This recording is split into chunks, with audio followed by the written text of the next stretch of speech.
Hey guys, GhazzyTV here with another Path of Exile video, and in this video I wanted to talk about Recombinators going core.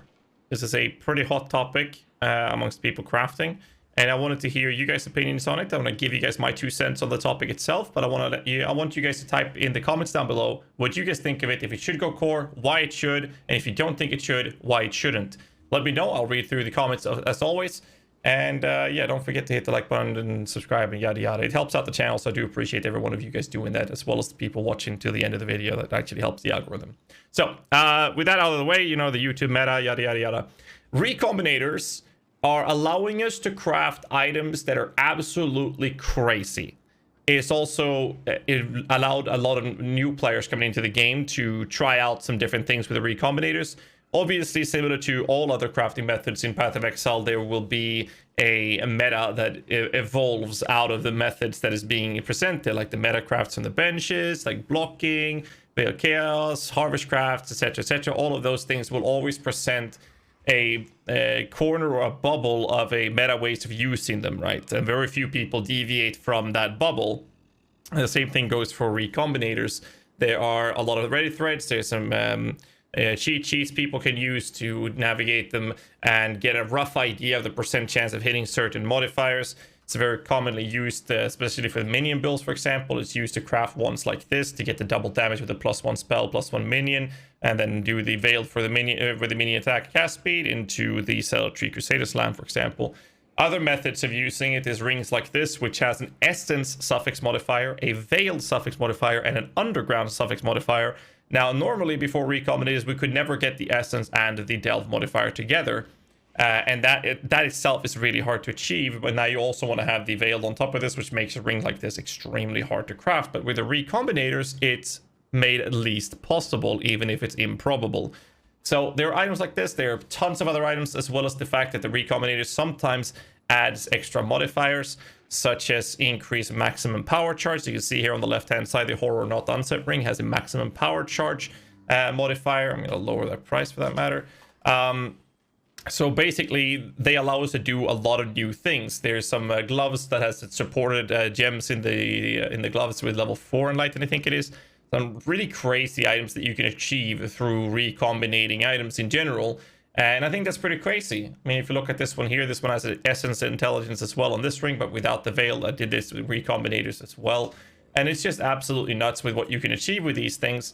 And I guess the question I have, the topic that we're going to talk about is, do you guys believe or should think that the Recombinators should go core? Because my personal opinion on this is that I don't think they should go core. I think they are way too powerful inside this meta bubble. I also believe that if you are not using them within the meta bubble, they seem fun to play with. And I think that's a good sign to it, and it's really good to use in that sense. It also allows newer players to play around. They see one item with one mod they want, another item with another mod they want. They now have the chance to combine them and get both of them into one item, right? That's a really cool thing to do. And I like the idea of the Recombinators. The problem is that since all crafting methods always create this bubble or the meta bubble, I'm not sure what else to call it. It presents us with a situation where the Recombinators will be priced based on that way of crafting. Items that is used for those things is also designed to be priced based off that. The ping sounds you keep hearing is me having a live search for specific items that I'm working on right now using Recombinators. So I'm not a big fan of that approach with the crafting, since you're able to craft certain items that really shouldn't exist in my opinion, because the power that we are achieving through this is absolutely disgusting. On the other hand, if you look at the other side of the coin, this means that rare drops or even magical items that drops, which is why the Tomer Isle chest piece is so popular in Magic Find builds right now, allows us to be in a position where these items becomes valuable. This means that items that drops on the ground that you normally wouldn't even look at, that you wouldn't even have available on your filter, sometimes actually becomes a very profitable item to loot. And obviously this affects the market. A prime example of this is the pings that I'm using right now. This is showing me the double damage incursion with no other prefixes, which is what I'm looking for the one craft I'm playing with at the moment. And I'm making sure to buy these ones off the market. Now this has never been as expensive as it is now. Fractured in the past league thing cost like 10 to 15x, and the one with just the modifier was like nothing.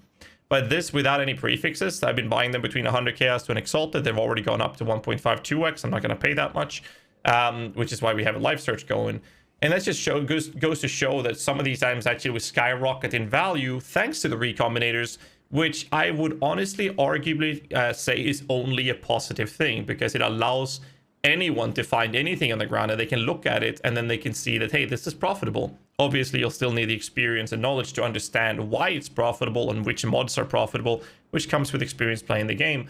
So I think that for newer players, Recombinators is, in my opinion, leaning towards being better for the newer players. And I think that it's kind of so-so for the high-end game crafting. I'm not a big fan of recombinate crafting in general. It makes certain crafts too easy to achieve compared to what we've seen in the last couple of years. On the other hand, that's also a good thing if things becomes easier to craft. And I mean, I've been one of the people in the community that has been speaking very loudly and verbally about making crafts easier. So I do sound a little bit hypocritical when I say that things are getting too easy. At the same time, I want things to be easy. But I think that my consensus and my landing spot when it comes to recombinators is that I think that they would do well in the core game. But I'm not super excited myself as from a gamer perspective when it comes to them being in the game. But I do believe they're healthy for the game community and the player base in general. So I want to hear what you guys have to say. Let me know in the comments below. Don't forget to hit the like button, subscribe for more content. Until next time, stay safe, keep rocking.